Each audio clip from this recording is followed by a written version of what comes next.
All right, 1 second here.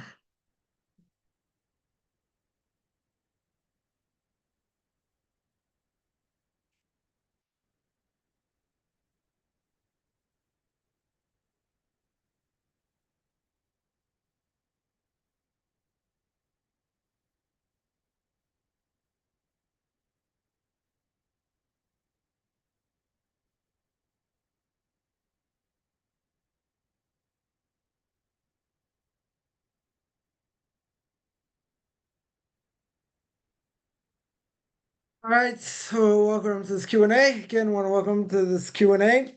A bunch of questions to get to. I do want to make one clarification, I guess, for lack of a better term. Someone earlier, sent me a text and said that I'd made a claim that a conservative conversion, i.e., a non-Orthodox conversion, was good. So I never said that, obviously. And I do have a video. It's about 44 minutes long. Why reform and conservative conversions are bogus. Not going to be the topic here.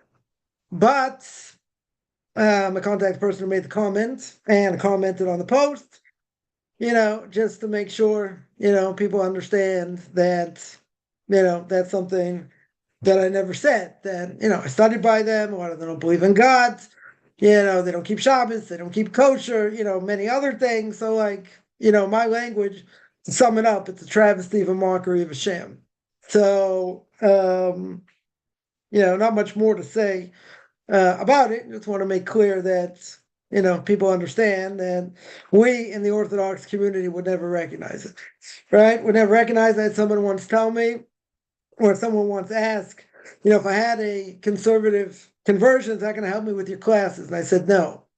I said just the opposite. I said it's gonna make my work a little more difficult because I have to re-squeegee your brain, right, to get to what the truth is. But even so, the Orthodox community definitely does not hold, of reform or conservative conversion. One thing I did mention, and that's not what this person meant, but one thing I definitely did,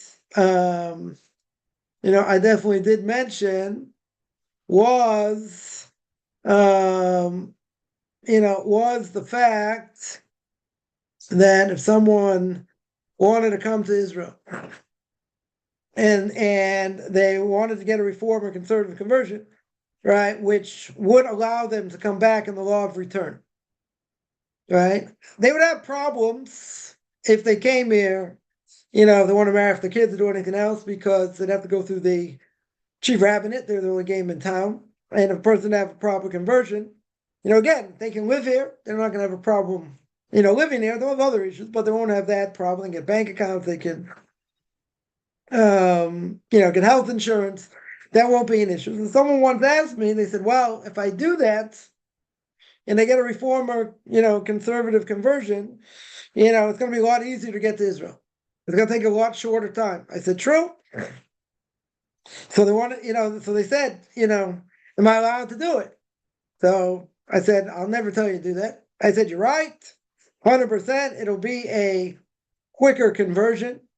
It'll be, easier to come to Israel, no question about it. But at the end of the day, no one's going to sanction it. No one's going to say to do such a thing. So I remember I asked my Rabbi this question, he didn't want to answer. So I asked him again. I asked him a third time. Finally, he said, there are worse transgressions, to transgress. So I said, oh, you're telling me it's permissible? He goes, I never said that, right? So I'm not going to misquote him, right? But it is true. It is true. There's no question it's easier, right? It's a lot easier to come to Israel by having a reform and conservative conversion than coming back in the law of return. A lot easier. That is true. That is definitely true, right? But I would never tell anyone to do it. Even though the facts are, it's easier to come here. Okay. Doesn't mean it's a good conversion by any stretch. But that's not even what the person meant. They just, I don't know. I know where they got it from. Thinking that I actually said that, which anyone who's been to any of these Q&As or And in my other classes, they know I've, torched them to no end because of the garbage that they spew. I'm not saying they're not Jews. If they're, conservative Jews, that their mother's Jewish, very good, right? But we're saying the conversion's not worth anything. Because it's not worth anything. They don't take on mitzvahs, right? Not only that, the base din itself, rabbinical court made up of, three, let's say, conservative rabbis. If they desecrate Shabbos in public, they have a status of a non-Jew. So if they have the status of a non-Jew, unless they repent, how can you have a non-Jew sit on a rabbinical court for conversion? It's kind of silly. I mean, the whole thing is kind of silly.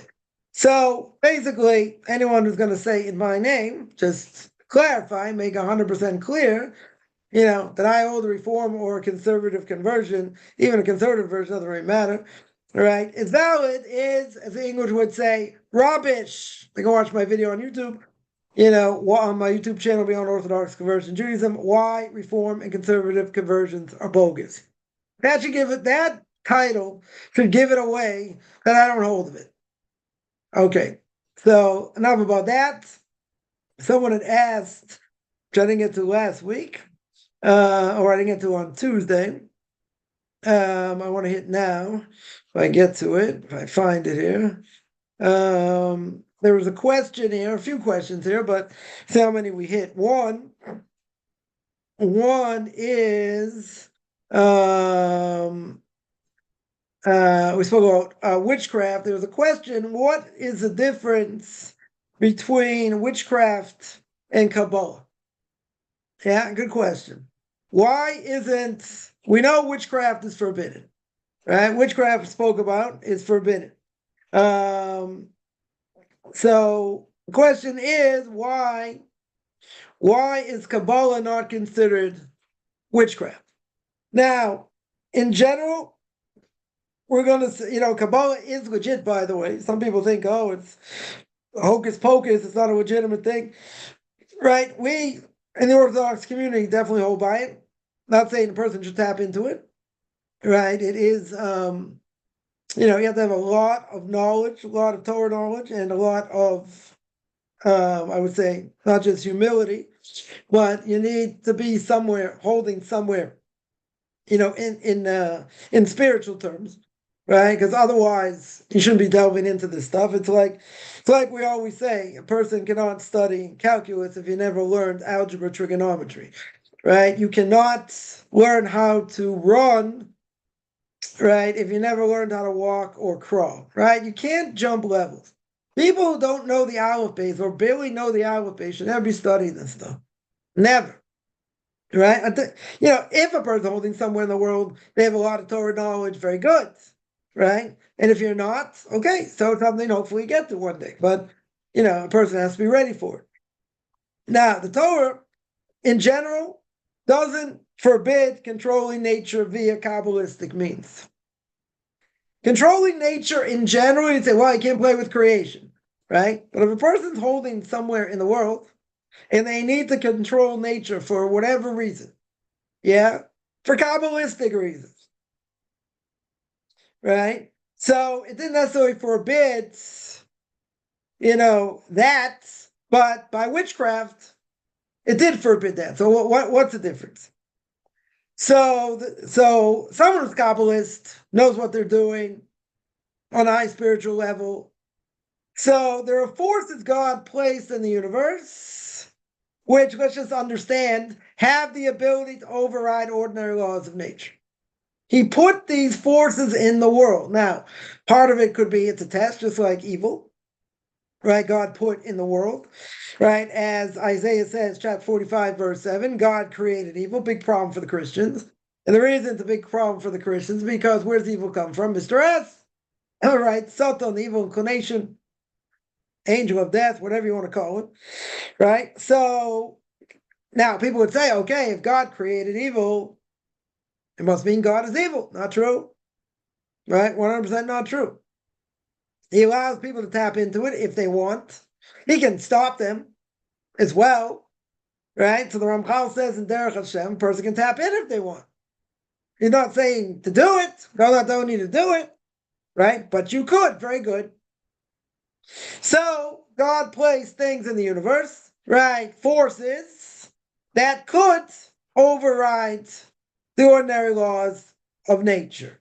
Now, that being said, there are, a few people. There are a few people in the world who have this knowledge, as well, and this is crucial, as well as, they're holding somewhere in the world, right? What we would probably call righteousness or piety, right? They're on a high spiritual level, very, very high spiritual level. So if they're on a high spiritual level, okay, I don't have an issue with that. If they're holding where they're supposed to be holding, very good, right? But obviously, if they're not, shouldn't be doing it. So the Ramchal says in Derech Hashem, in the way of God, in the third section, in the second chapter, and he says that even people of that stature, even great Kabbalists, were not allowed to do it. We're not allowed to override nature except in certain circumstances. They had to be exceptional circumstances in order to do it. Otherwise, what would our obligation be?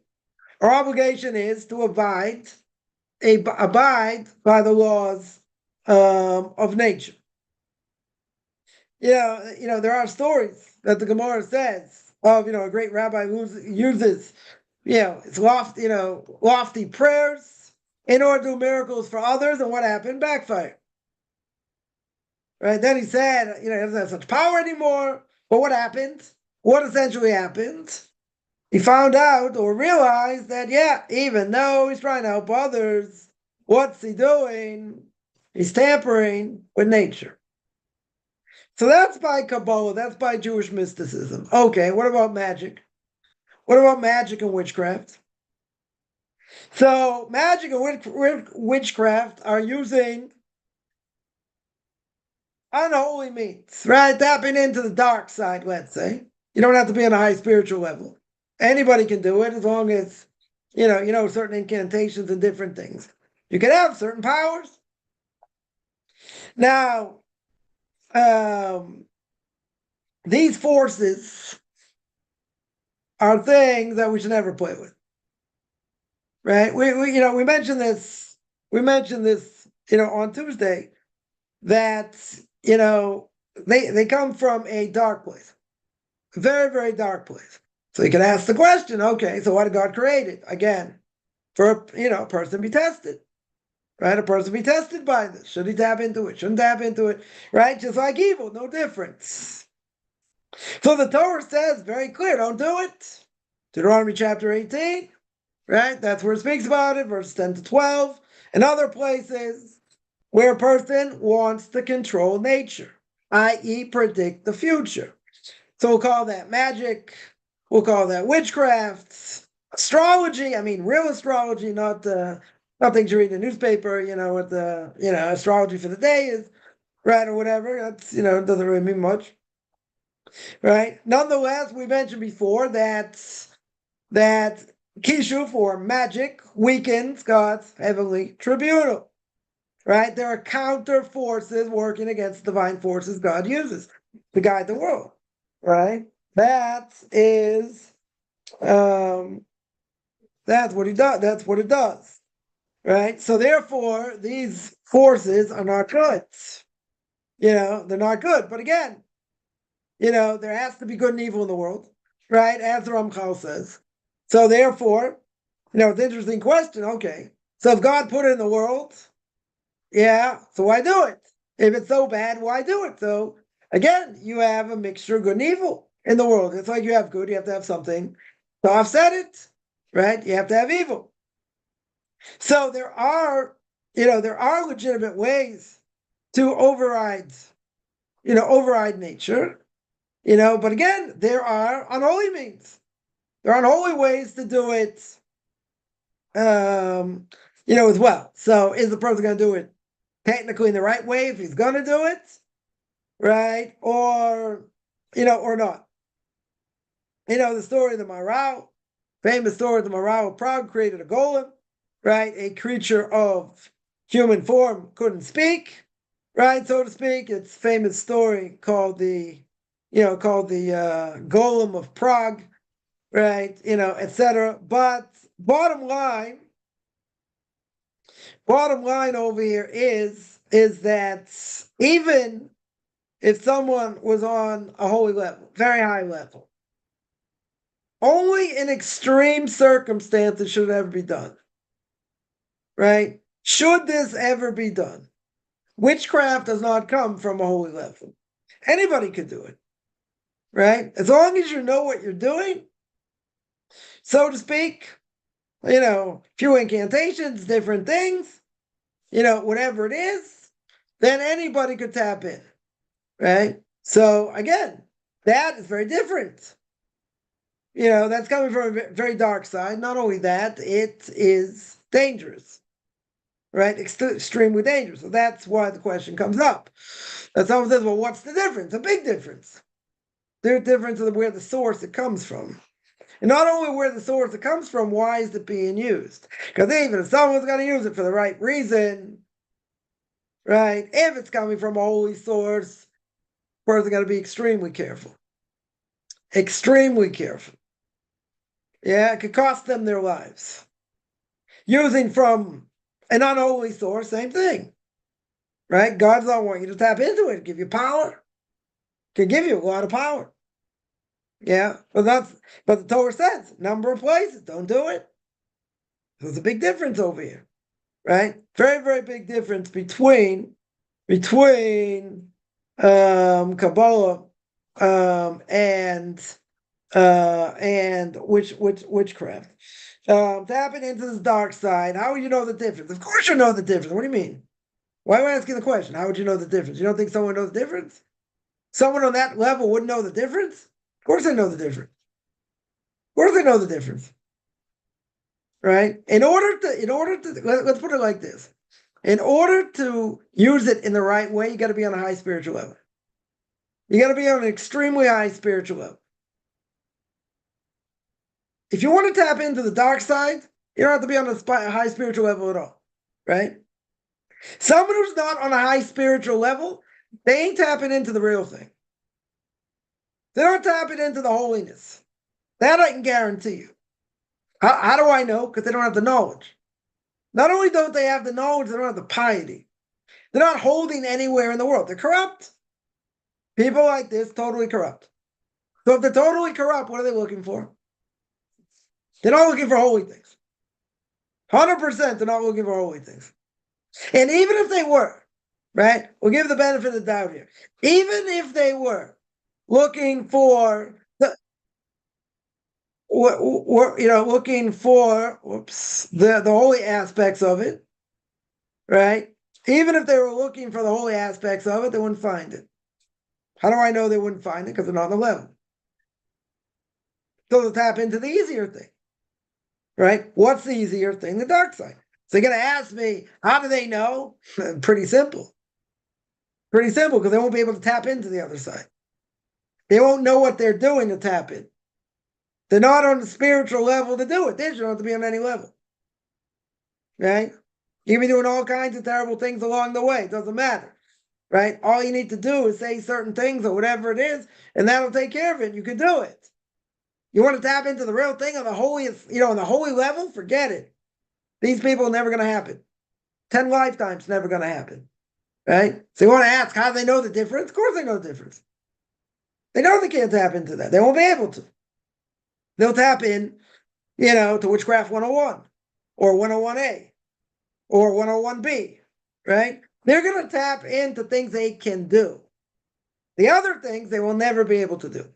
Be impossible for them to do, right? How do I know it'll be impossible? Because you're going to be on a certain level. And if you're not on a certain level, you won't be able to do it.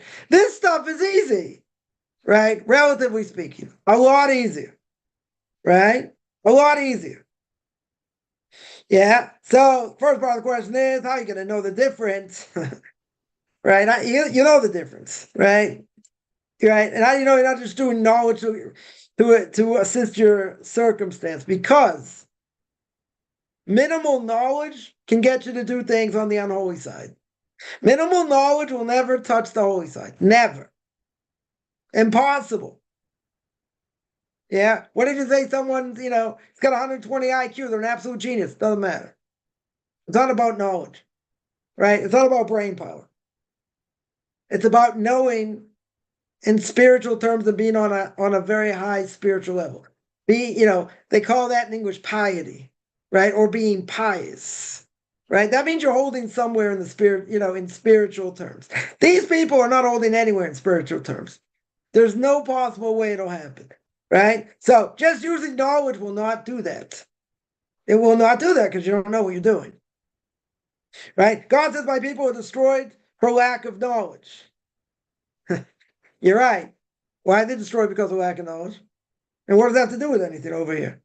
Lack of knowledge means you don't know what you're doing. You don't know what your obligations are, what your proper obligations are. That's 95%, right? Or I would say 99%. That's 99% of world Jewry, right? Probably a little bit less, right? Percentage is probably a little bit less. Let's say there are 1 million Jews that keep Shabbos and keep kosher. There are 14 million Jews. Yeah, so 1 out of 14. Okay, so less than 10%. Right? Let's say 90%. 90% of world Jewry does not know the Aleph base. They don't know the Aleph base. They don't know Shema Yisrael. So why does it say, good question, my people destroyed for lack of knowledge? Very good. You know why they're destroyed? Because all they do is intermarry. All they do is assimilate. That's what lack of knowledge does. All right, some places 85% intermarriage rate. Even if there's a lot of Torah going on, still 85% intermarriage rate. So lack of knowledge has destroyed the Jewish people. That I agree. 100%. The lack of knowledge over here, yeah, they will never tap into the holy part, period, because they don't have the knowledge. They absolutely don't have the knowledge. And, by Kabbalah, it's not just about knowledge also. Why? What else do you need? You need piety. You need, you need religious fervor. You need to be holding somewhere in the world spiritual. Without the knowledge, nothing. Right? You can tap into the unholy side, yes. That for sure you can do. Right? But lack of knowledge is the single biggest problem today facing Jewish people. That is what's destroyed the Jewish people. Its lack of knowledge has led to what? Assimilation and intermarriage. Right? So, so again, a person could, have a PhD, right? As we say, pilot higher and deeper, or Papa has no. They could have a PhD, and guess what? They don't know nothing about Judaism. Zero. So what do I care about their knowledge? Secular knowledge. Secular knowledge doesn't mean anything. Someone's asked me, actually, I'm not going to say an interesting question, a kind of silly question. The question was, many years ago, they said, having a secular degree. Does a secular degree help you in rabbinic ordination? That was the question. Secular Jew asked me, a very secular Jew asked me this question. So I said, why should that help? Secular education and Judaism have nothing to do with each other. Zero. Right? Shouldn't say zero. I mean, you have to know things, certain things, the Gemara brings out. You have to know about nature and other things, okay. Right? But in general, I mean, the rabbis had to know certain things. Yeah, the Rambam's got a whole number of chapters on sanctifying the moon. So you gotta understand how the moon works, right? How other things in nature work, okay, right? But that's for the sake of Torah. Very good, right? But a secular degree is not going to help you for rabbinic ordination, right? Certain things in Judaism will help, right? Understanding nature will help, yeah. Certain things that for sure will help, but not in this case. What does that have to do with rabbinic ordination? I'm worrying about kashrus. Yeah, and not mixing milk and meat. Yeah, and the intricacies of not mixing milk and meat. Or the laws of the Sabbath. A lot of laws to know. A lot of things to know in the laws of Sabbath. What does that have to do with a secular degree? Why would a secular degree help? It wouldn't. And that's exactly what I answered. I go, okay. Right? Yeah. It's an interesting question. But the answer is, my kesher, what is it connected to? Why should a secular degree help me for rabbinic ordination? Why is it going to help me in the laws of mourning? Or why would it help me in, um, family purity laws? Why are the laws, you have to know biology a little bit, okay. But in general, none of these things matter. Not going to matter. Not going to help me. Not going to help me. Right? It's not about knowledge. Why am I here? Oh, good question. Why are we here? Serve God. That's why we're here. Got to serve the best of our ability. Right? But it's Jewish knowledge, not secular knowledge. Secular knowledge, in a certain way, can, if you look, the Rehovot says, in the Gate of Reflection, as he says in Duties of the Heart, that if you check out, you look into the human body, you look into nature, see how nature works. You see there's design. De facto, if there's design in the world, there must be a designer. That's how Abraham came to the conclusion at the age of 3, the age of 40, or older. Yeah, he said there must be a designer. Have to serve the designer. Okay. Now, what does the designer want from me? That's the question. What does he want? So if that designer is God, what does he want from me? So he wants me to keep what he says. Now, how do I know what he says? Again, de facto, how do I know what he says? He's got a book, manufactured himself. It's called the Torah. Passed it down to Moses, gave it to us. That's what I'm supposed to do. Knowledge is power. That's true. Right? And the Gemara asks the question, when are you allowed to learn Chochmas Yavonis? When is a person, why more to a guy than a woman? Because she doesn't say have an obligation to learn Torah, but, there are plenty of things she has to know also. So the question is, when is it permissible to learn Greek wisdom, i.e. secular knowledge? Right? So the Gemara says you have to be learning Torah all day. Yeah? Day and night. Very good. What about twilight? Is twilight considered day or night? You say, well, it's when the day ends and the night starts. Very good. So you can say if you're supposed to learn Torah all day and all night, then when it's not day or not night, I can learn secular knowledge. That's how it would come out. But then someone will say, wait a minute, you can't make money from Torah. You have to have, a degree, or you gotta know something, some discipline, whatever it is, right, in order to make money. Now, I don't necessarily need a degree for that. That's probably one of the bigger lies in the world. Put that in my top 5. Right? The people say you need a degree to make money. It's not true. I mean, you need a degree for certain things, but certainly not a lot of things. You don't. Plenty of people make good money without a degree. But in either case, knowledge is power. Yeah, knowledge is power. Where's knowledge come? What type of knowledge is power? Torah is power. Torah is power. And we're on secular knowledge. It's for something. If the non-Jews say, we have Torah, you don't believe them. If they say we have wisdom, you can believe them. There's wisdom. 100%. There's wisdom in secular knowledge. Okay. So the question would be, how much should I put into getting secular knowledge? How much secular knowledge does the person need? For the sake of Torah. I would think not very much. Not very much. If I had to learn something, to look up something, let's say, to understand something, in Torah, maybe biology, maybe something else, okay, you'll get into it a little bit, you get, some level of knowledge about it, okay. More than that, what do I need it for? Be more well-rounded? Look at all these people get degrees in humanities. Yeah. I also have one. I got a degree in history. What can you do with that? Not very much. Yeah, very little. Unless you want to teach it, or you want to go to law school, or people may major in political science. Sure, it's changed in the last 20 years, 30 years, yeah? Study political science, okay. Yeah, knowledge for knowledge's sake, how does that affect you? They're going to make you a better Jew? It's going to make you closer to God? No, everyone will tell you.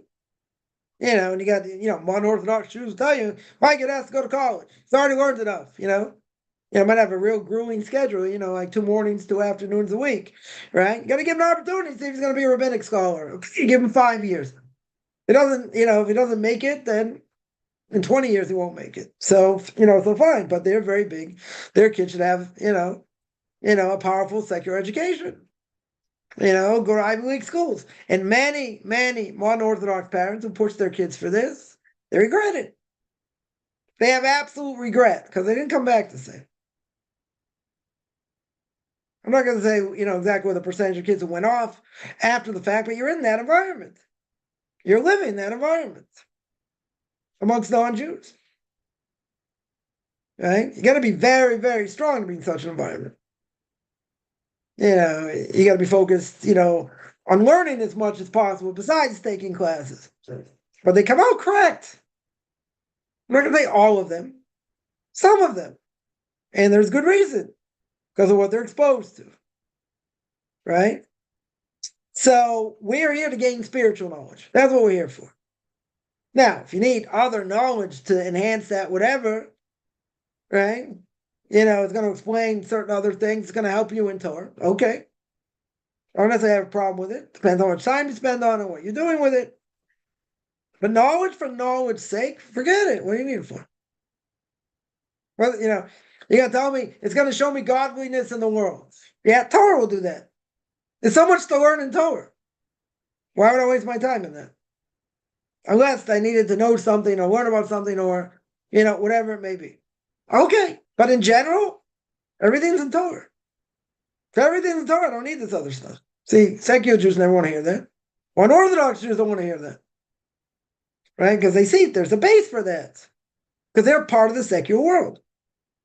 They got 2.5 feet in the secular world, 1/4 of a foot in the religious world. Yeah, that's the problem.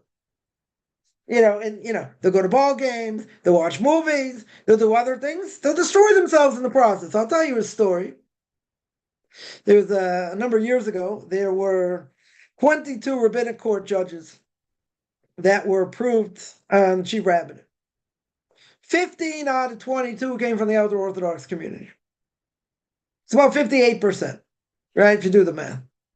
Yeah, it's almost 60%. Why is there such a disparity?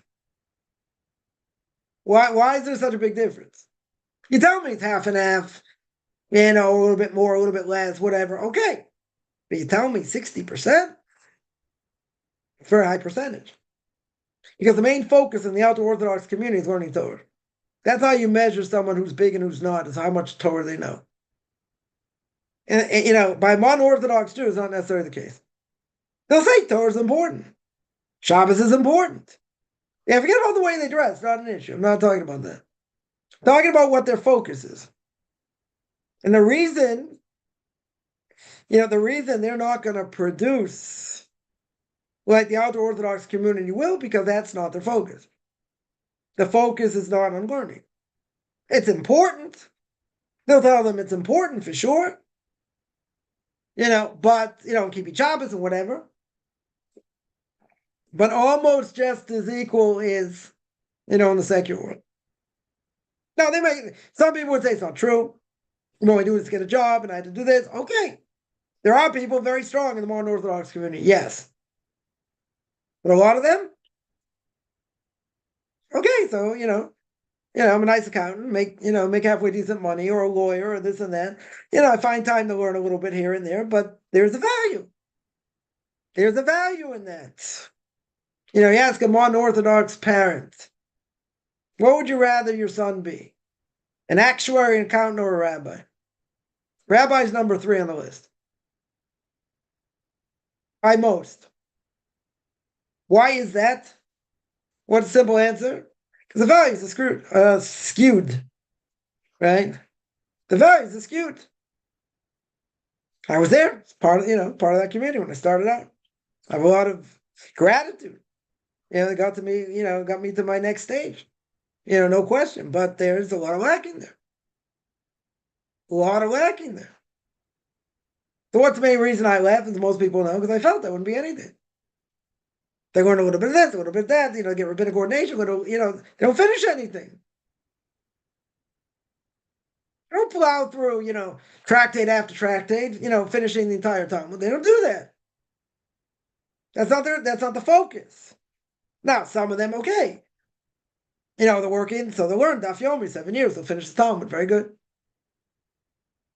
How much of them like really, really learning? So you gotta say, come on, you're speaking badly against the entire community. I'm not against all of them. Some of them, yeah, serious learners. And that's what we need. We need serious learners. Yeah. But a lot of them are not. They're just not. Because they have 2 feet in the secular world. Right? Half a foot in the religious world, then what's going to happen? You come out skewed. Right? So, for knowledge for knowledge's sake, not a Jewish concept. You need secular knowledge, maybe some things for, some aspects for some things. Maybe in Torah. But the vast majority of it, total waste of time. You want to read some of it in the bathroom? Okay. I don't have a problem with that. It's where it belongs. 100%. It's where it belongs. Other stuff? Other things? Okay. Right? But it has its place. That's where its place is. If you need to learn certain things, to make a living, okay, I'm not talking about that. That you have to do. For that, you have to learn well. Okay. Right? But to say it's a value in and of itself, not for that? No. No, that we would never say. Somebody here asks, some of this, the reason for reform, is this some of this for the reason for reform Judaism? They allow gay marriage, so it's conservative. Yeah. They're no different. They're only like 5 years behind. Or not even, not even 5 years behind. But they started off differently. The reform movement, their goal was to totally uproot Judaism. That was their goal. Yeah, the conservative movement did not start out that way. The majority of rabbis at that time were Orthodox. They wanted to make Judaism more modern into the 20th century. But then they veered off from Jewish law. Once they veered off from Jewish law, then, they're outside the parameters. You got to be within the parameters, of Orthodox Judaism. You're not within the parameters, you're out. Doesn't mean you can't repent. Doesn't mean there's no tshuva, there's no repentance. You can repent, right? But once you're outside certain parameters, you're out, right? That's it. So even though I would say, the ideology between Reform and Conservative today is not that much different, even though they started out very differently. The, conservative movement has probably, their prayer service is probably a little more in Hebrew. You got, plenty of things in English, also. But, the vast majority of them don't keep kosher, don't keep Shabbos, no different than Reform. It's just that Reform started out differently. So my Rabbi would say, if you're part of Reform, that, it's much worse because of how they started out. Because their goal was to totally uproot Judaism. That was their goal. Conservative movement did not start out that way.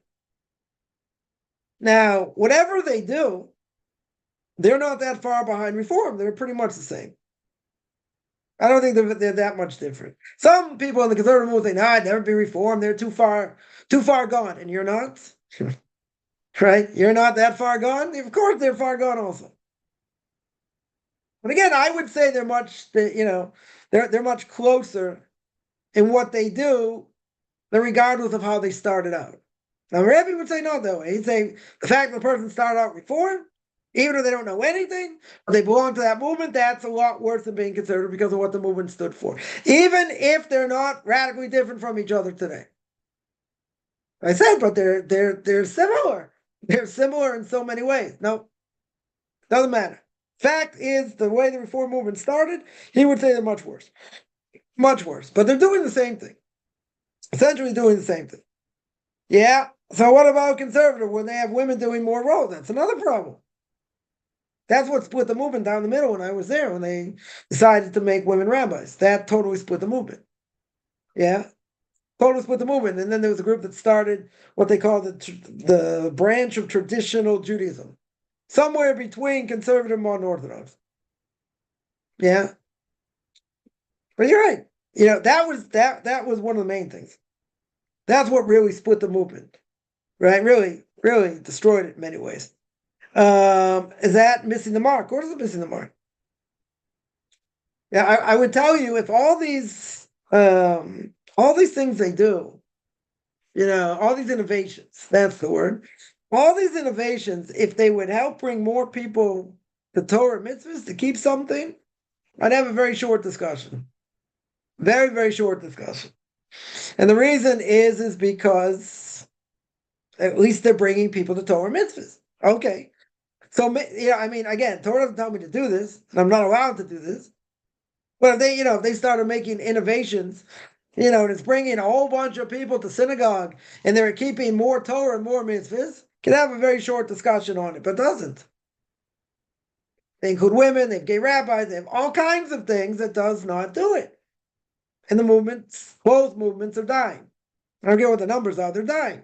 And they will die. Because you can't pass that down to the next generation. It gets more watered down. It doesn't matter what it is. Right? Whether it's mitzvah observance, whether it's, including people you shouldn't include, whatever it is, it's going to water it down. The more it waters it down, worse it's going to be. Now, some people, I'm not going to say everybody, but some people, they want to be more spiritual. They have their heart in the right direction. Okay. But they're misguided. They're misguided, period. So it's not going to lead to, more Torah observance. They want to do what they want to do. Right? It's not a question of bridging the gap. I want to do this. Okay. And I want to do that. Okay. If you tell me it works and they can pass that down to the next generation, right? At a very high percentage. Okay. We can have a very short discussion. It doesn't work. If I know something doesn't work, why would I do it? It has to do with the whole ideology and everything else. But most people don't care. They don't know what the ideology is. They just say, I'm not Orthodox. I don't want to be Reformed, so I'll be conservative. But they have no idea what the ideology is and what they believe in. They have any idea whatsoever. But not only that, anyone who becomes, a rabbi from that movement, they do what they want in their own congregations. They don't know about everything that they, conservative movement stands for. Some do a little bit of this, some do more, some do less. Okay, hodgepodge. Hodgepodge. The only movement that has any success whatsoever passing Torah down to the next generation is us. It's the Orthodox community. Yeah, I told someone, that, I grew up with, and I told them, listen, either you look like me or you're going to disappear. That's it. There's nothing in between. It doesn't work. If you can show me it works, okay, but it doesn't work. It's a disaster. Somebody asks, what do you do when we are at a synagogue? You're at a shul, very good. People pray mincha afternoon service, okay. Or already prayed in another shul. So if you already prayed, what do? Well, you don't pray again. Yeah. Can we answer the Amidah repetition Kaddish? Yeah, that's what your obligation is.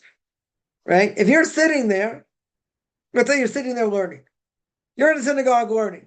And they're praying the afternoon service. Very good. So you don't have to pray with them. You already prayed. Very good. So now, if you're there, and you're learning, and they say Shmona Esrei, silent meditation, whatever you want to call it, right? They have 10 men there, so, they're going to say Kedusha, they're going to say sanctification, very good. So what do? You answer. You have to answer. If you're there. They say Kaddish, right? You have to answer. You have to answer. You're obviously not going to pray with them. You already prayed, right? Are you allowed to answer? Yes. Are you obligated to answer? Yes. That you're obligated to do. If you're in another room and they're praying, I don't have to worry about it. But let's say there's a window open and you can hear them saying Kedusha, then you have to answer. If you don't hear it, you don't have to worry about it. But if you're in a place where they're saying it, you hear it, then you have to answer. Then for sure you have to answer. All right. Another question was that we'll deal with when we see miracles, hear Baskel, a heavenly voice. I don't know who's hearing heavenly voices, right? I have heard people that have said God speaks to me. Now, the question is, what exactly does that mean? the only person God speaks to, in general, is if he's having prophecy. And he does that usually through an intermediary, an angel, a vision.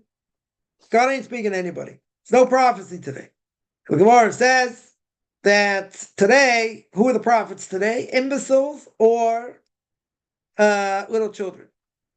So if someone says, God speaks to me, I don't know. I think they should be in a insane asylum or see a psychiatrist. God ain't speaking to anyone. They say, but I hear God's voice. Really? Something wrong with it. Yeah. Doesn't mean, person can feel like, spiritually, they feel something. Okay. Now, is that God literally speaking to them? No. It's a feeling. Okay. But even if it's a feeling, God's not directly speaking to you. That's not what it means. Yeah. So if you see miracles or you hear a basko, this heavenly voice, we are instructed to dismiss it and follow the rabbis. First of all, there are no open miracles today. Let's make that clear. There are no open miracles, like in the time of the temple. Now, you can tell me, there are a number of things that can happen that will, seem like an open miracle. True. See what happened last week. Five buses should have exploded. There's going to be a whole terrorist attack, and these Arabs set the time for the wrong time. Set at 9 o'clock in the morning, went off 9 o'clock at night. Would have gone off 9 o'clock in the morning, would have created havoc, absolute havoc. Now, people think, isn't that a miracle? But isn't that a miracle hidden within nature? Within nature. Yeah. But obviously we see God behind it, right? We definitely see God behind it. Now, you hear something like that. You hear something like that. Wouldn't we say that's a miracle? We'd say it's a miracle. Yeah. We would absolutely say it's a miracle. But it's, you can't even say, well, if the mighty Israeli army did it. No. There were 5 buses, had bombs on them. They went off at the wrong time. Army didn't stop that. They didn't stop it at all. One person noticed, on a bus, a suspicious object. They got everyone off the bus, and the bus exploded. That wasn't the army. Wasn't the army by any stretch. Yeah, and they were planning, a October 7th, 2.0 after that from the West Bank. You're gonna have all these people attack after that, whatever, chaos. It didn't happen, right? So that seems pretty miraculous. Okay, now first of all, we don't see miracles today. There are no miracles today. Open miracles, even though people would say, "Come on, the fact we have the state of Israel, and the state of Israel exists, that's an open miracle." There are some people that in benching and graze after meals, when they say the Rachamans, they say that it's the beginning of the dawning of the redemption, right? Reishi smichas gulasein, the beginning of the redemption, right? They say it's part of grace after meals. Now we don't say that. Why not? Now, doesn't everyone agree we're living in the time of the coming of the Messiah? It's pretty clear, right? There are a number of signs at the end of the tractate Sota. There's 15 signs that for the end of days. So we're living close to the end of days. Yeah, I don't think anyone disagrees. Now, how it's going to happen, when it's going to happen, nobody knows. Nobody knows. Now, that being the case, also no one's going to be allowed to convert when there are open miracles. Yeah. Why not? Just like in the time of King Solomon, King David. There are open miracles, no one can convert. Why not? You don't have free will. Right? Since you don't have free will, you can't convert. Very good. So this question is kind of moot because, first of all, we don't see miracles. We don't see miracles. But the Torah itself says in the book of Deuteronomy, make clear, the Torah says beyond the shadow of a doubt, you got to listen to Kohen and Levite in every generation. If you don't, death penalty. Who's the Kohen and Levite in every generation? What do the Kohanim do besides all the sacrifices? Were they the ones who taught people? They were the ones who taught people, right? So therefore, you got to listen to what they say. So they're the rabbis of every generation. Now, the Gemara says, let's make a very clear, Gemara Bava Metzia says that, Rabbi Eliezer says that the halacha is like me. Let the, he had a disagreement between him and the rabbis. And he said, the halacha is like me, let the stream go backwards. Let this river go backwards. And it happened. He said, if the halacha is like me, let these trees be uprooted or whatever. And it happened. Finally, he said, if the halacha is like me, let the walls, of the base measure of the study all come crashing down. They started to shake. Finally, what the rabbis say, lo b'shamayim. So the law is not in heaven. Yeah, you go according to the majority. Even though God Himself said, the Gemara says, that whoever Rabbi Eliezer says, that's what the halacha is. What the rabbis say, no. They say you gave the Torah to us. We have the right to interpret. If we have the right to interpret, the halacha is not according to heaven. Right, leave us alone. Lo b'shamayim. Right, the law is not in heaven. Comes along, God Himself. He said, "My children have defeated me. My children have defeated me." Okay, so that needs further clarification. What exactly that means, right? How are we going to defeat God, right? Okay, but at the end of the day, this is exactly the point. That the Gemara says the Torah is not in heaven. They got people all the time say, "Yeah, I'm just going to listen to God. I'm only going to do what God says. Good luck." Right? You never function in this world properly because you won't know what to do. And even if you follow the Karaites, how many Karaites are in the world? 50,000? I've heard this statistic. What are they doing? Where are all the Karaites? Where are they hiding?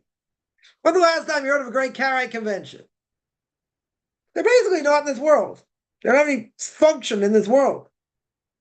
Not doing anything in this world. And they wear tefillin, very good. The Torah says you got to put frontlets between your eyes. How do they know it's tefillin? They only hold according to strict interpretation of the Torah. Where'd they get that from? Oh, they have their own interpretation. Oh, very good. So they don't want to listen to rabbis. Okay. They don't want us to carry it to heretic. Can't listen to them. Right? So bottom line over here, why do I have to listen to the rabbis? Because the Torah's not in heaven. That's the reason.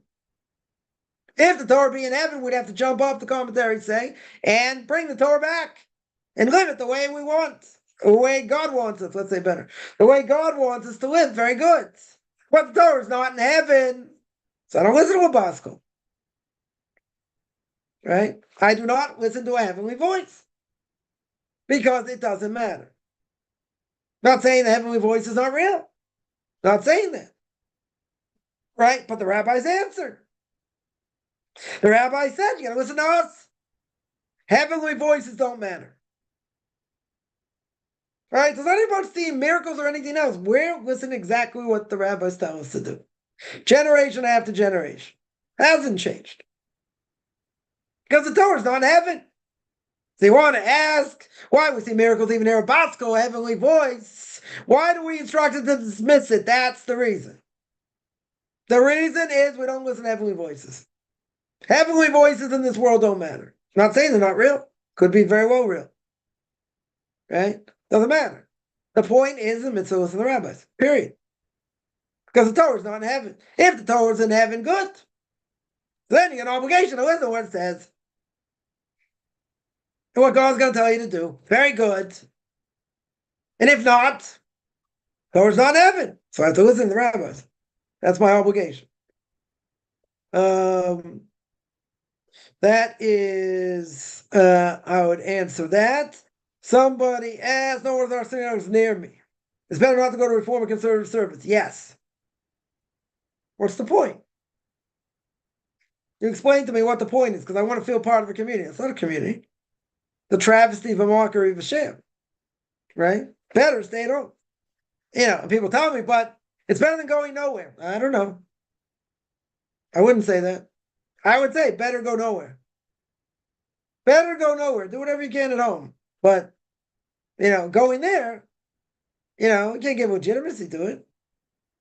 It's not the real thing. But I want to feel part of it. So you're feeling part of a travesty, mockery of a sham. Okay? They're not telling you to do it. Never tell anyone to do it. Tell you to stay home. There's no point to go. I mean, person's isolated. I get it. Know a lot of people like that. They're totally isolated, right? But what's better? Being part of something they don't believe, they make a travesty, a mockery of a sham of it. They're doing things they shouldn't be doing. And then you're getting the wrong idea what it is, which makes my job a little more difficult, right? But that doesn't matter, right? It's better to be by yourself. It's good reason to be by yourself. Yeah. Better to be by yourself than see people doing the wrong thing. Yeah, but they don't really care. Most of these people, I don't say most. Some of them, show up maybe for social reasons, whatever. But, are they really there to pray? Are they really there for a desire to pray to God? Maybe some of them. Maybe. But look at what's going on there. It's a circus. It's a circus. If they don't believe in the real thing, what's the point of going? That would be my question. What's the point? Say, but I'm isolated. I want to feel part of something. Okay, I get it. But that's not the real thing. That's like saying I want to be part of fantasy. Okay. Just understand it's fantasy. People are really nice. They could be really nice, different things. Start speaking to them about, religious beliefs. We're telling them, they really have to start keeping kosher. Shouldn't be driving to synagogue. Yeah. You'd be more religious than they are. And I hear about it all the time. There are people that, non-Jews more knowledgeable than a lot of Jews. I mean, it's pretty sad, in different ways. But, at the end of the day, at the end of the day, you're stuck. Right? At the end of the day, you're stuck. So you want to know, would I tell people to go? No, absolutely not. They want to go? Okay. Person can make whatever choice they want. But if it's travesty of a mockery or a sham, why would you go? Right? Can you debate with yourself on why conservatives aren't living in holiness? I think it's pretty simple. I think it's a very simple answer. Ask them, do they believe in God? Not all conservative Jews believe in God. Now ask them if they do believe in God, did God speak at Mount Sinai? Or was there a handful of people? Some of them probably don't even know what this is. There's what we call a documentary hypothesis, right? There are 4 authors and a redactor. Probably most conservative Jews are not aware of this. Yeah? But a lot of them, I guarantee, believe God, that mankind wrote the Torah, not God. There are plenty of conservative rabbis who hold that. I don't think there's any question. Now, that being said, if they do believe in God, let's just take that as an assumption. Yeah, if they do believe in God, then what happened at Mount Sinai? What did God tell us at Mount Sinai? What are we obligated to do? Are the 10 commandments the only commandments he gave? Are they suggestions? Like they say, about keeping Shabbos? No, you can drive on Shabbos. Now, in the conservative movement itself, the rabbis, the rabbinical assembly held, if you're going to drive, you can only drive to synagogue. It's a minority opinion. If you're going to drive to synagogue and don't go anywhere else. How many conservative Jews only drive to synagogue and don't go anywhere else? I think it's a very small percentage of any, right? Very few. Very, very few. Now, if you're going to say, okay, God created the world, they believe some level of God, what are my obligations? Where in the Torah, you'd have to ask them, where in the Torah does it say I'm allowed to pick and choose and do whatever I want and throw away mitzvahs that don't make sense to me, which is about 80% of the Torah? You'd have to ask them. Yeah? I don't think a lot of these people are like big thinkers, but ask them. If you believe God created the world, what's my obligation? What am I doing here? What should I be doing to serve God if I believe in him? You'd be very surprised to hear the answer, or some of the answers. Yeah. Yeah, so it's kind of nutty if you think about it. Right? They don't want the inconvenience. That's the answer. They, what? I can't do anything on Shabbos. Can't even read toilet paper. I can't watch TV. I can't go out. I can't. Like I feel like I'm in prison because I don't know what Shabbos is. Yeah. You'd have to ask them, bottom line, why they believe that they can do what they're doing according to the Torah. You have to ask them that. Where in the Torah? Ask them very specifically. Where in the Torah does it say I'm allowed to do whatever I want? I'm allowed to pick and choose. Ask them. Yeah, verse, chapter, verse. Ask them. Where does it say that? Where does it show me that? Show me the prophets, where the prophets are chastising the Jewish people to keep the Torah the proper way. They went away from the covenant. Jeremiah says many places. Yeah, based on desire. They want to do whatever the desire tells them to do.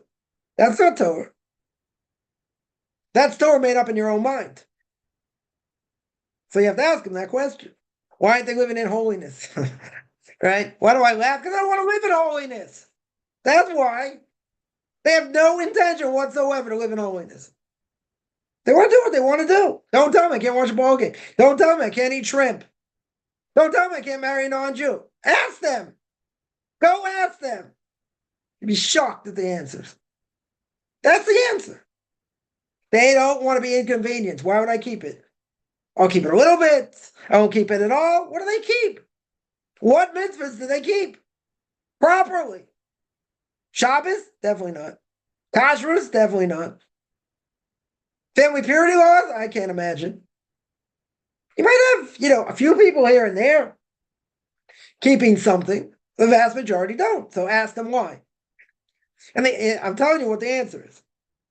I don't believe like you. That's not what it really meant. Okay. Maybe the Jews ate the same hallucinogenic mushroom in the desert. Maybe. It's insanity. I studied there. It's insanity.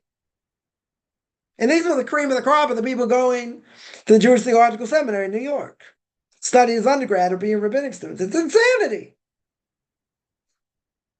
It's based on whatever they want to do. It's not based in Jewish law. Now, they'll tell you, the rabbis, they made this up, they made that up. What do you do with the verse in Deuteronomy? It talks about the priest, following what the Kohen and the Levites.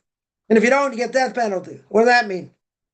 So were the Kohen and Levites in this generation, or in past generations. We don't have a temple today. So who are they? You basic questions. Basic questions. Ask them that you want to debate them, great. Waste of time. Waste of time. But don't listen to me. Ask them. Ask people go to synagogue. Someone once asked me, my parents' conservative synagogue, they said, "Do you really believe in this stuff?" So I told them, I said, "Listen, I wouldn't have ticked off so many people if I didn't." I said, "Absolutely, I do." So what this person's, I was, a teenager, more than a teenager, probably. I was in college by that point. This person had probably, it's like 40-year difference or more. Yeah, it's probably, his parents, his grandparents probably religious. Yeah. So what does that tell you what he's doing there? He's like, "You really believe in this stuff?" He's not having like doubts and say, "Oh, maybe it's true, not true." So I could have asked him, I didn't. But I asked him, "What are you doing here? Here for a nice kiddush? Gefilte fish? What are you doing here if you don't believe it?" So they say, "No, it's what my soul tells me. I should be here. It's the spark in my soul." Okay. But that's the older generation. But the older generation, forget it. They couldn't pass it down to their kids. Anyway, they made a hodgepodge out of it for whatever reason. It's a disaster. Absolute disaster. Yeah. So you want to go ask them? Ask them. I just gave you the answer, but ask them. Don't listen to me. I think you'd be shocked. Like, what do you mean you don't believe in God? Yeah. What do you mean the Jewish people didn't come out of Egypt? What do you mean it's a whole big myth? So what do you eat matzah then? This conservative rabbi, bright guy, making more than $1 million a year. Gonna find a new job. Yeah. Yeah. And he says on the 7th day of Passover, it never happened. Exodus from Egypt never happened. What do you mean never happened? So why do you eat matzah for? No, it's really a legend. A legend? A legend to eat matzah. Yeah? I'm going to eat 35 pounds of matzah in 25 seconds and, blow my brains out with horseradish and everything else. If it's a myth, are you kidding? And it's like $100 a pop. For this matzah, it tastes like, sawdust. I don't think so. There are plenty of things I spend money on. Wouldn't be that. If I didn't believe it was true. Then why would you do it? You rip off the whole book of Exodus. That's kind of silly, I would think. And there's so many things based on coming out of Egypt. Oh, it never happened. Never happened. Say, well, that's a radical opinion. Someone in the conservative movement. I don't even really believe it happened. Yeah. What do you do with the evening service? All about coming out of Egypt. What do you do with a mezuzah? All about coming out of Egypt. You stand up Friday nights when you make Kiddush and you say Zecher with Tzias Mitzrayim. Right? You're giving testimony. Genesis chapter 2. You're giving testimony. God created the heavens and the earth. Right? Even though there's total chaos around, doesn't matter. You're declaring God created the heaven and the earth. Zecher with Tzias Mitzrayim. Remember we came out of Egypt. Oh, it never happened. It never happened. What am I doing with this wine or grape juice if it never happened? Duh. What do you mean? Zecher with Tzias Mitzrayim. I'm remembering coming out of Egypt. Didn't you just say it didn't happen? And it was a myth? It was a legend. Okay, I'm watching the ball game. Game 7, NBA Finals, my Celtics, Lakers. I'm there. You kidding? You got to be kidding me. It never happened. Okay. I'm out of here. I'm wasting my time being famous on YouTube. What do I bother for? And then, I'm going to picture somebody while I'm on this rant. Someone's putting up a mezuzah. A Jew, secular Jew, putting up a mezuzah. They had a box, whatever, a nice box, whatever. So I said, the most important part of putting up the mezuzah is the parchment inside of it. They're like, what, you didn't think I didn't know that? So now I just wanted to make sure. Because, if you don't put a parchment up there, it doesn't mean anything. Right? And the parchment isn't kosher, it's nothing. Right? Zero. You're not doing anything. You put in a box on your door. You put in a nice box. Maybe, I don't know, maybe it's made out of metal. Maybe it's made out of glass. Beautiful. You got a beautiful decoration. That's all it is. The beautiful decoration. Okay. Not everybody is that shallow. A lot of people are. A lot of people I've come in contact with are. So someone says, tell me the only difference between them and Orthodox. They are women that have more roles and don't have. That's not the only difference. That is not the only difference. That split the movement. That's not the only difference. Ask them why they don't keep kosher. Ask them why they don't follow family purity laws. Ask them why you're not allowed to wear wool. Ask them if they have a sweater. It's made out of wool. Then you have to check it for shotness, make sure there's no linen in it. Ask them about that. They're basic things they don't do. I don't even speaking about Lashon Hara, speaking badly against other people. The major things. Shabbos they don't keep. Shabbos they don't keep. I don't hold like you do. You don't believe in it. Don't tell me you don't hold like me. You don't believe in it. Period. No, it's only about women's issues. Not true. Totally not true. Why don't they keep Shabbos? It's one of the 10 commandments. I got to keep Shabbos. Oh, not the way you do. Well, what does it mean to keep Shabbos then? Explain to me what it means to keep Shabbos. These are basic things. Not just women's issues. That's part of it. That's also part of it. Well, it's it's in the top 10, differences. That's one of them. Yeah. Kashrus is an issue. Shabbos is an issue. Family purity laws are an issue. Do I have to go any further? Lashon Hara is going to be an issue. They're not going to think there's anything wrong with it. Speaking badly against other people. I go through a whole list of the majority of commandments they don't keep. And they don't want to keep. A whole list. You only mentioned a few of them. Yeah, there are many more. Many, many more. Yeah. Basic things. It's funny. I know somebody that I grew up with. They got a lot of flack being the most religious people in my parents' community. Yeah. So this person, her husband died, and she remarried. And she's got a lot of flack from his family because they keep kosher. They keep Shabbos to a certain extent, whatever. Not, whatever. Not very much, but they claim to keep some level of Shabbos. Okay. So I told them once, I said, it's very, and they get a lot of flack. They get a lot of flack, from family members. So I said, it's kind of funny. I mean, I get the flack because I just do, but at least I'm doing it right. Right. So I said, you're getting the flack. You're not even doing half the things you should. I go, that's worse. I would think that's worse. I said, if you look like me and you were keeping everything, right, and you're keeping everything you need to do, and all that, I could hear. They have a real strong claim, but you're not even doing half the things you should be. I said, yeah, it's ironic, isn't it? They don't like that, but, they agreed. 100% they agreed. They said, yeah, if we were like you, it would be a lot worse. Okay. Right? But they're not even doing that. I said, isn't it sad? You're getting all this flack for the little that you even do. I mean, I made sure they understood that. I mean, they did understand. I just want to make sure they understood it. They're not doing what they need to do. And a lot of things. Many, many things. Even though they quote unquote keep kosher, I never touch anything in their house. Because I know they don't know the laws of kashrus. Guaranteed.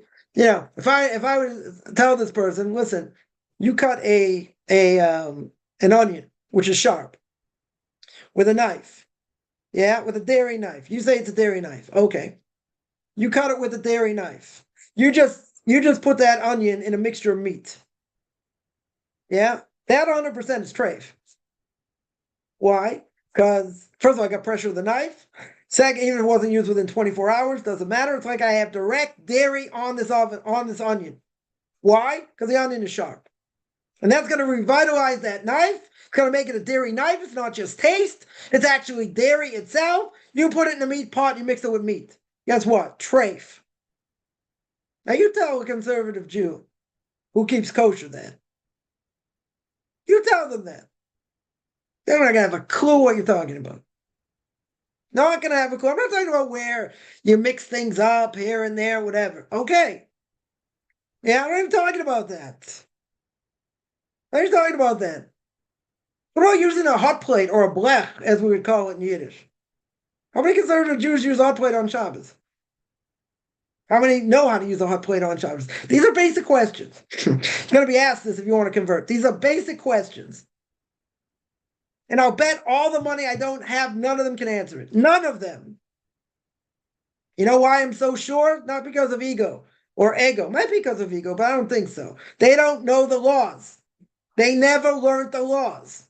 If they never learned the laws, the Chofetz Chaim says in the third part of the Mishnah Berurah, we talked about the laws of Shabbos, you will transgress Torah prohibitions. He says that in his introduction, the laws of Shabbos, if you don't learn the laws and constantly review. Now, if I were betting man all the money I don't have, they've never learned the laws properly. Guaranteed. Because they don't teach them. And they don't have people who could teach them. That's the other difference. How many of their quote-unquote rabbis keep Shabbos properly? Probably very few. Probably very few. So now, if you're talking about the rabbis like that, I'll give you one example, right? I've given this example before. I'll make it very, very clear. My wife's becoming religious. She asks a conservative rabbi, am I allowed to ride a bike on Shabbos? This guy's been a rabbi for a long time. He goes, you want to know what I do? You hear the answer? You want to know what I do? It's like, no, I want to know what the law is. Am I allowed to ride a bike on Shabbos? So this bozo's answer was, I ride a bike on Shabbos. Analyze that answer. He didn't give an answer. He just said, that's what I do. Do we care what he does? Based on, any laws that say I'm allowed to do it?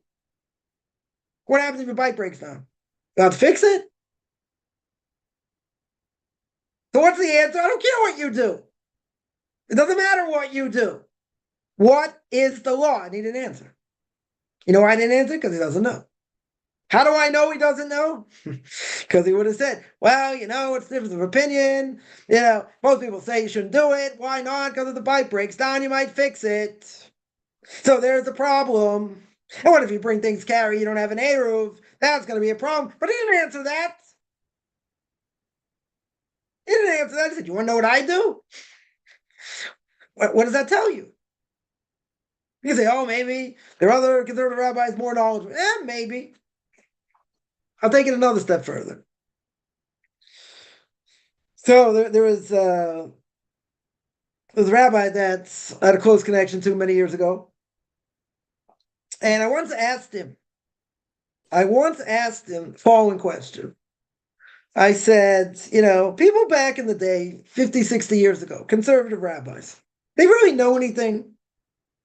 Really, they branched off from being Orthodox, whatever.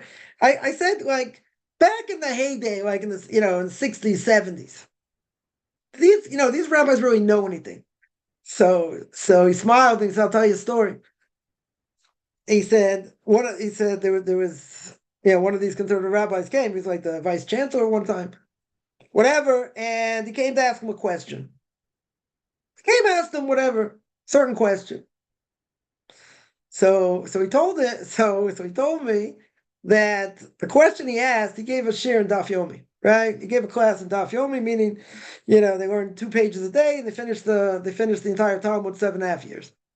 Yeah, this is a big rabbinic scholar, like very, very big rabbinic scholar. Yeah. So he tells me, he says, the guy asked me a question, something people in my class in Daf Yomi could have answered. Now, what does that tell you? This guy doesn't know, even if he was, back in the day in the 60s or 70s where they're more traditional, he said he could have had one of his students, one of the guys in the class answer his question. That's how stupid his question was. Now, I asked him this because I heard, back in the day they had more knowledge. Yeah, they should have had more knowledge. He said, it depends by who, but he said, so he told me the story. You would expect more from somebody like that than, it would be me like saying, someone asked, someone is supposed to like have a lot of knowledge. Yeah. And they ask a question, they couldn't find it on YouTube, couldn't go to Dr. Rabbi Google, I don't know why, whatever. They ask a question that any of my students could have answered. What does that tell you? They don't know very much. Or at least in this, they don't know very much. That's what he told me. So bottom line, there are 1.5 million things, they don't do, properly. Ask them, debate them. I think it's a waste of time. Ask them, why don't you keep kosher? Oh, there's no problem with tricking oats, as someone told me. What are they doing keeping kosher? Someone told me that I was eating a bagel. I said, you're eating a bagel. What does that have to do with like heating things up and meat and all that? It's a bagel. They're like, oh yeah, whatever. It's idiocy. Total idiocy. Brother wasn't claiming to know anything. They were just asking to ask. Okay. But these people don't know anything. Some people know more, Yeah, I know somebody that in their community would be considered very knowledgeable, and they don't know very much. Compared to, people didn't learn all day, not even close. Not even close. But that's what they associate with. That's what they do.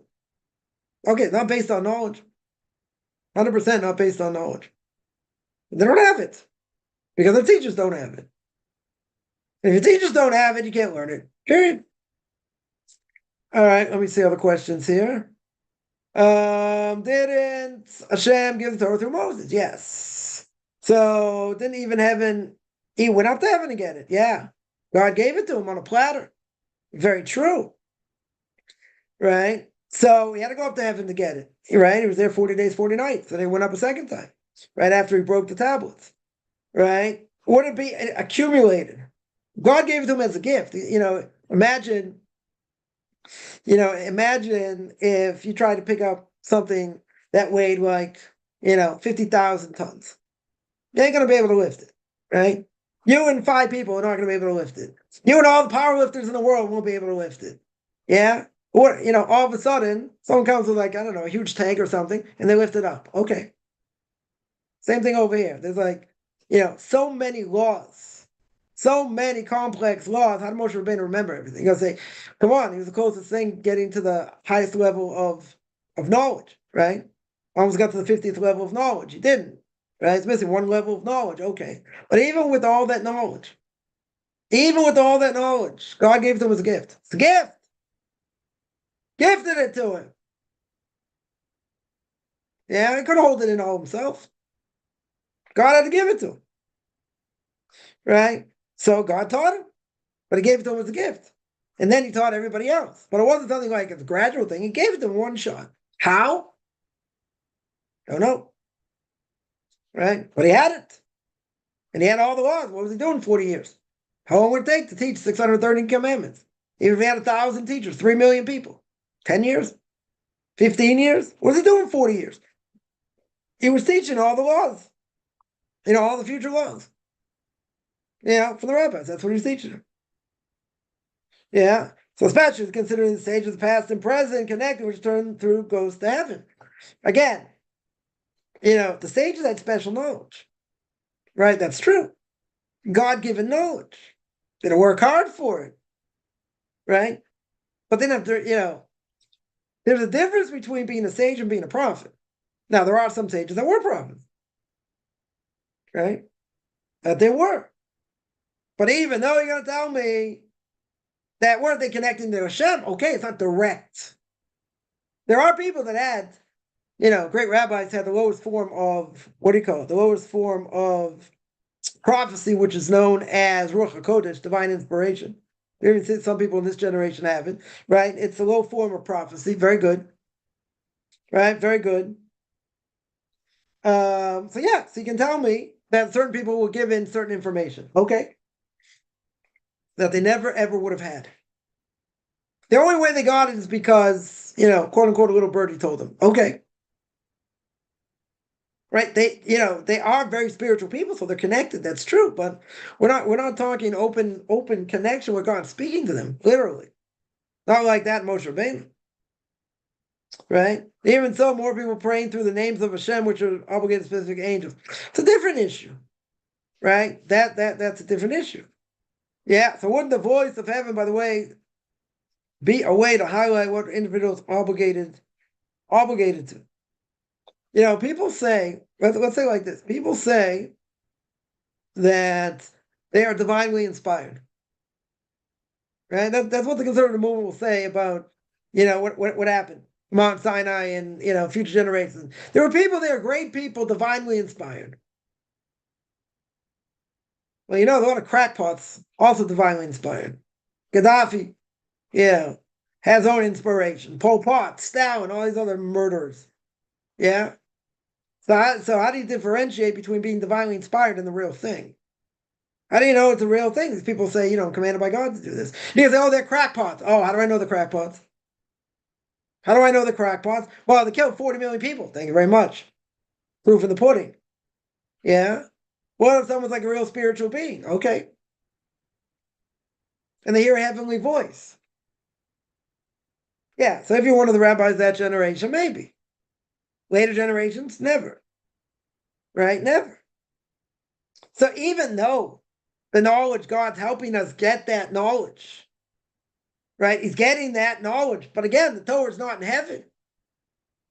The Torah's still not in heaven. So even though God's helping us get that knowledge, it's not in heaven. We're still here. Still on this earth. Right? So wouldn't the voice of heaven be a way to highlight what an individual will have to be obligated by? Who's going to believe him? Yeah. Even if they can do miracles. And they could say, well, you don't have to keep this, you don't have to keep that. It's a false prophet. You kill them. It says in the book of Deuteronomy. How do you know it's real? How do you know it's real? If it's in line with Torah, okay. Right? But again, if that's happening, the people's happening to are not talking. Right? And it's not going to happen. It's not going to happen to very many people. You got to be in a high spiritual level. Right?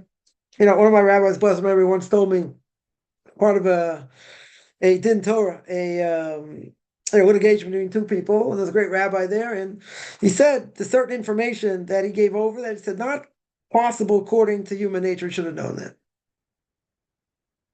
So he said on this great rabbi, when the Torah giants, the last generation, definitely had Ruach HaKodesh, divine inspiration. He says, why? Because in all things that he knows, it's not possible this rabbi should have known it.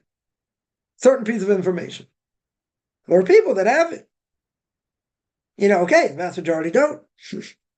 Vast majority don't. So surely online with Torah, assuming that one would have to bring to their own rabbi. Yeah, listen, a person could have, a dream. We say most dreams don't mean anything. Some dreams are significant, especially if it's a, what do you call it? If it's a, someone's king. So if it's online with Torah, if it's in line, okay. Right, obviously, yeah, you have to go to a higher authority. Right, if a person had a dream or, something else. Right, that would be true. But again, in the bigger scheme of things, how many people is that going to apply to? And the answer is very few. It's not going to apply to that many people. There are certain things that, I'll just tell you, by my own Rabbi that certain things he said, by October 7th, before October 7th happened, he spoke 3 times during Sukkot, about, when he was in Europe, in London, they're getting bombed left and right, and during the Holocaust. So some of a lot of the students there, they didn't want to sing and dance on what do you call it, on Simchas Torah. So his Rabbi Moshe Schneider said, Hitler Yamach Shemo V'Zichro, may his name be brought out, may he rot wherever he is. He can take away our bodies, he can't take away our souls. And they started dancing and dancing and dancing. Now he told that story 3 times. I was supposed to go hear him speak in one place. I didn't get there, but I would have asked the same question. I would have asked the following question. Why are you speaking about that now? Nothing was happening. Everything was quiet. Yeah, relatively speaking. Why mention that then? He said it 3 times. So he's foreboding a message here, some very eerie message. That the Jewish people are in danger. How do you know that? Everybody should have asked the question when they heard him speak. Why are you talking about that now? Well, what relevance does it have now? Okay, he's, just turned 99. He should be well. You can say, well, maybe his brain's, not totally there. What's the connection? What's the connection? You knew what he's talking about. Yeah, how do you know? Yeah, he knew. So people said, wow, I didn't know you Rebbe had divine inspiration. He had Ruach HaKodesh. I said, yeah, I knew that 20 years ago. I could have told you that 20 years ago, certain things he told me. I'm like, why do you know that? Where do you know that from? Show me the library. Show me the library in the bathroom I haven't found. Where do you know this information? Don't ever say that. But I was like, where do you get this from? Okay, you tell me he's got a photographic memory and he's a genius and everything else. Still, there are certain things that he knows that there's no way he should know. According to nature, he shouldn't know. He's not going online. He's not reading books. Not reading secular books. There's certain things how would he know this? So he say he learned. He applied everything from what the Gemara says, the commentaries say, and he puts it in a pack. Okay, but certain things uncanny that he should know. He wrote a book on someone sick, give them certain plants to take and this and that. I was like, because someone told me, they said, oh, I wrote this book or whatever, but didn't show it to anyone. They said, let me see that. I'm like, nope, it's my book. You got this, take that, take the other thing. Where does he know about medicine? And they come to him, every year. All these doctors from the States, they come and ask him all these questions of medical ethics. So I would always tell him, I was like, wow, either you get a lot of science books I haven't seen. I was like, where's the library? Just show me the library. Sometimes I'll get a quarter of a smile when I say that. Other times it's usually a scowl. And then by that time, one of his sons probably throws me out. Where does he know the knowledge from? Because hey, he got everything from the Gemara, the Chazon Ish, same way. Yeah. Someone had to be operated on brain surgery and the doctor didn't know what to do. because if he goes this way, it'll be a vegetable. If he goes that way, if he misses this amount, that amount. So this guy went to Chazon Ish, showed him everything. Chazon Ish, Rav Aram Shai Karo, to bless the memory, took out a piece of paper, drew a picture of the brain, drew a picture of the brain. He told him, tell the doctor, go in here, go out here, like do exactly what he says. What do you know anything about medicine? You say, come on, he's a quack. Went back to the doctor. The doctor said, wow, he's right. This is the only way to do it. He's a genius. I got to meet him. Like, he's an absolute scientific genius. Where do you learn medicine? Not witch doctor. Where do you learn medicine? So this doctor became like, very close to him. Didn't do anything without asking him because he saw it. That's not normal. It's not normal for someone to have that kind of knowledge without, going to medical school and learning all this stuff. Where do you get it from? All he did was learn Torah. That's all he did. So when a person learns at that level, at that high level, God gives them other gifts. Other gifts he gives them. Because there's no possible way, according to logic, you're not using angels and anything else. According to logic, should never have that information. Not possible. Not possible at all. So how do you get the knowledge? I don't know. Never went to his house, but I'm sure he doesn't have a library. Secular library. Rabbi doesn't have either. And other great people like that, God gives it to them. Gave them that knowledge. Why? Because they need it for, certain things. But logically, you should never have that knowledge.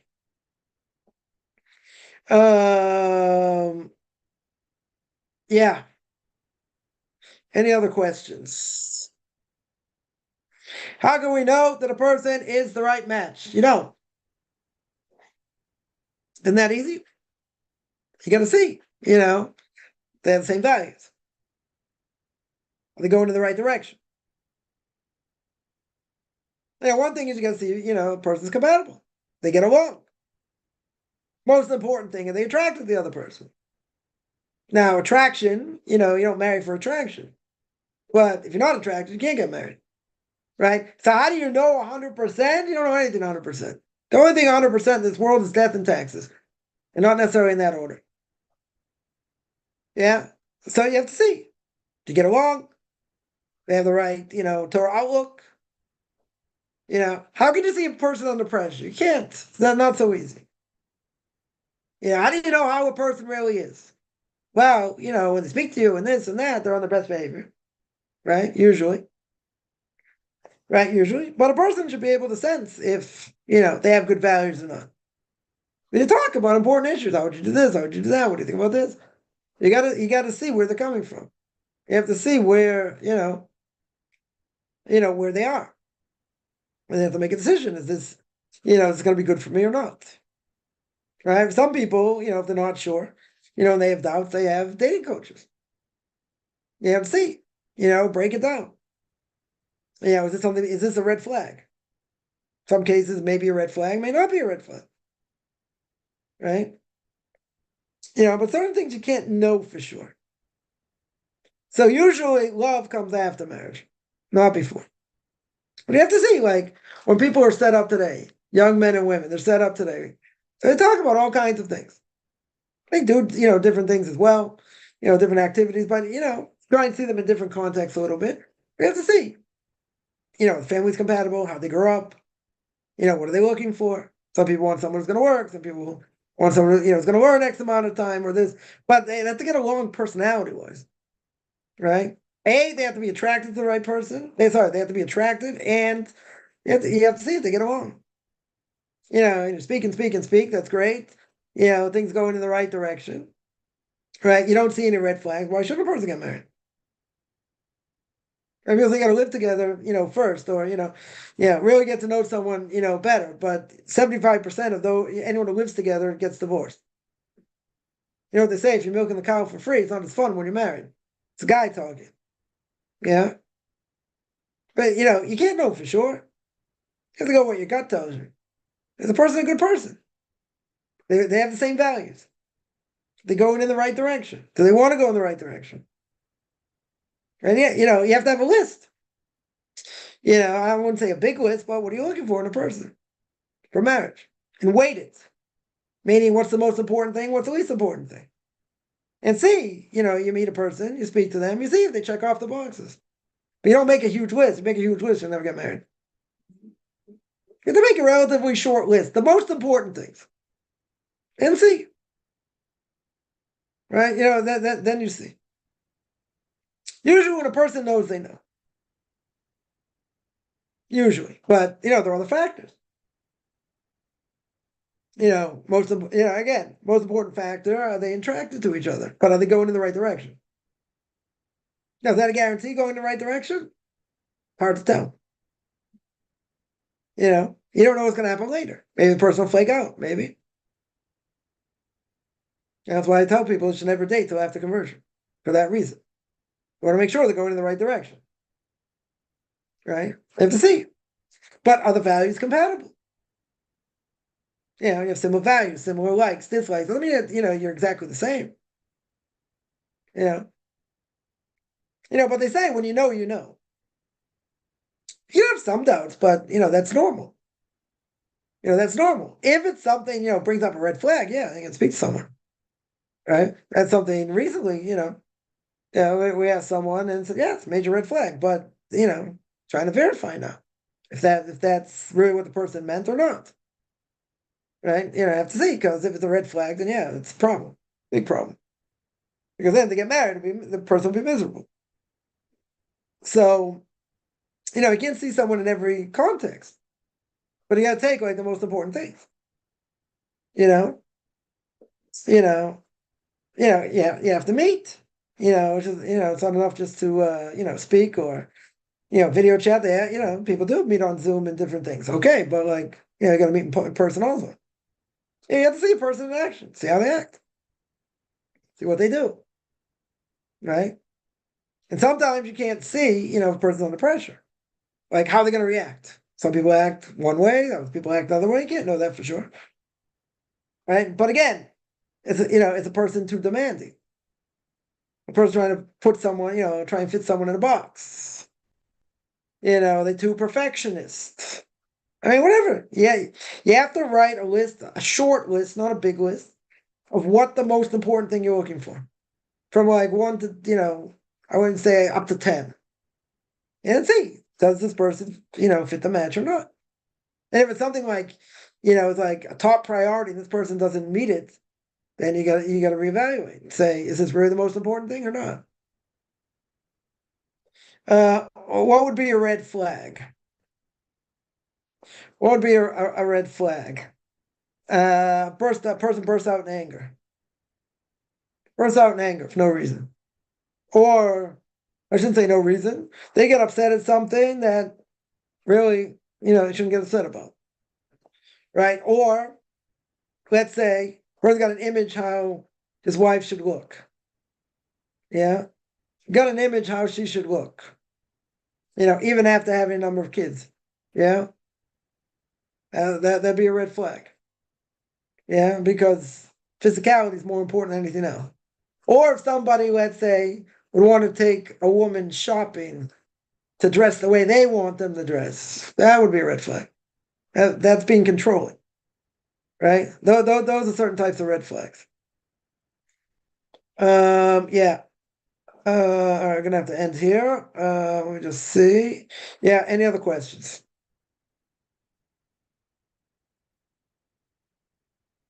I would say that, if a person doesn't have, if they meet somebody, and they meet, and they talk a lot and a lot, and they meet and whatever, and they don't find any problems, and why shouldn't they get married? Now, if there are certain issues, or they think there are certain issues, okay. So then you got to talk it out with someone, see if it's a real issue or not. Right? And maybe it's a real issue, maybe it's just jitters. Maybe it's not really anything at all. Depends what it is. All right, I'm going to stop here. I do this every Tuesday and Thursday, 10 o'clock Eastern Time, 5 o'clock Israel Time. Anyone has any questions, find me on Facebook at Mike Chaim Kaufman, Beyond Orthodox Conversion Judaism, orthodoxconversion.com, Beyond Orthodox Conversion Judaism on YouTube.